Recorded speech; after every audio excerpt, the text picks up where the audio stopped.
जैसा government of India ने 1 अक्टूबर 2028 से मैंडेटरी कर दिया है। V2V सिस्टम का मतलब ये होता है कि व्हीकल टू व्हीकल कम्युनिकेशन, मतलब गाड़ियां आपस में एक दूसरे से बात करेंगी, जिसका बनाने का खर्चा 4000 से लेकर के 7000 के आसपास आएगा, जिसको 1 अक्टूबर 2028 के बाद जितनी भी नई गाड़ियां आएंगी सब में फैक्ट्री फिटेड होकर के आएगी। और ये सिस्टम आप पुरानी गाड़ी में भी लगवा सकते हैं। गाड़ियों का अपना खुद का नेटवर्क होगा जो वायरलेस पे काम करेगा। तो सिस्टम जो होता है वो गाड़ी के अंदर लगा रहता है और गाड़ी के अंदर बहुत सारे सेंसर्स लगे होते हैं। सारे सेंसर्स डेटा को कलेक्ट करके मिनी कंप्यूटर को भेजते हैं और मिनी कंप्यूटर क्या कहता है, इन सारे डेटा को प्रोसेस करके दूसरे डिवाइस पे या फिर दूसरे गाड़ी पे भेजता रहता है। व्हीकल व्हील स्पीड सेंसर जो गाड़ी की पहिया है उसकी स्पीड को मेजर करता है। ब्रेक सेंसर, जब ड्राइवर ब्रेक लगाता है तो ये सेंसर क्या करता है, उस ब्रेक की पावर को सेंस करता है। स्टीयरिंग सेंसर वो पता करता है कि गाड़ी लेफ्ट में मुड़ रही है या फिर राइट में मुड़ रही है। IMU सेंसर, गाड़ी अचानक मुड़ रही है तो ये सेंसर क्या करता है, सडनली जो इंसिडेंट होता है गाड़ी में वो मेजर करके कंप्यूटर को देता रहता है। जीपीएस मॉड्यूल, हर एक गाड़ी में जीपीएस मॉड्यूल लगा रहता है। गाड़ी के करंट लोकेशन को बताता है, गाड़ी अभी कहां पे है। OBD सेंसर इंजन होता है, उसके टेंपरेचर को मेजर करता है और गाड़ी के अंदर जो फ्यूल है, पेट्रोल है, उसको भी मेजर करता है, उसके लेवल को मेजर करता है। जो CPU लगा होता है वो सारे डेटा को प्रोसेस करता है। इसी को हम V2V सिस्टम कहते हैं। आगे मान लीजिए कोई गाड़ी चल रही है, उसके अंदर V2V सिस्टम लगा हुआ है। ड्राइवर अगर ब्रेक मारता है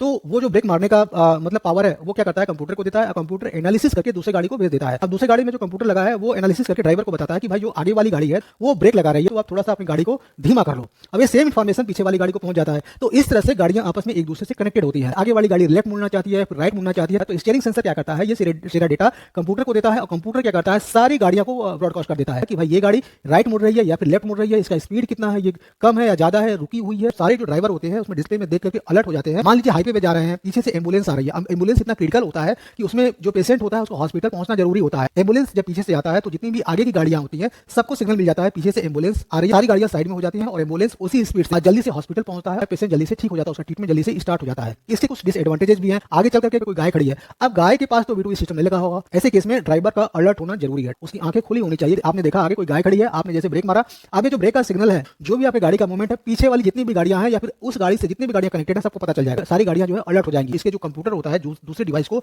0.01 सेकंड में डेटा भेजते रहते हैं और रिसीव करते रहते हैं। मतलब कि 0.01 सेकंड में ही क्या नाम है ड्राइवर को इन्फॉर्मेशन मिल जाना चाहिए, वो 1 सेकंड का वेट ना करे। पहले की जो गाड़ियां आती थी तो वहां पे एक रॉड होता था, रॉड जब प्रेस होता था तब जाकर के ब्रेक लगता था। लेकिन जब अब गाड़ियां आई हैं इसमें मैकेनिकली कुछ नहीं रह गया है। मतलब जब आप ब्रेक लगाते हैं तो ब्रेक पे सेंसर लगा होता है। वो सेंसर क्या होता है, कंप्यूटर को भेजता है और कंप्यूटर क्या करता है, जो हमारी इलेक्ट्रॉनिक मोटर लगा रहता है उसको कमांड भेजता है कि गाड़ी की स्पीड को कम करो। इस तरह से हमारा क्या नाम है सिस्टम काम करता है। अगर हैकर्स गलती से भी गाड़ी के कंप्यूटर के अंदर चला गया तो कंप्यूटर क्या करेगा, गाड़ी में जो सेंसर लगा होता है उसके डेटा को ना मान करके हैकर के डेटा को मानेगा। हैकर्स बोलेगा आप ब्रेक लगाओ, ब्रेक लगाएगा। हैकर्स कहेगा आपको ब्रेक लगाने की जरूरत नहीं है, आप आगे बढ़ो, वो आगे बढ़ता चला जाएगा। वो सारा कंट्रोल हैकर के हाथ में चला जाएगा। हैकर से बचने के लिए फायरवॉल लगाती हैं, मतलब एक मजबूत दीवार लगा देती हैं ताकि कोई भी हैकर्स इसको एक्सेस न कर पाए। अगर आपकी पुरानी गाड़ी है तो इसमें जरूर लगवाएंगे कि जब आप ड्राइव करिए तो बहुत ही सावधानी से करिए।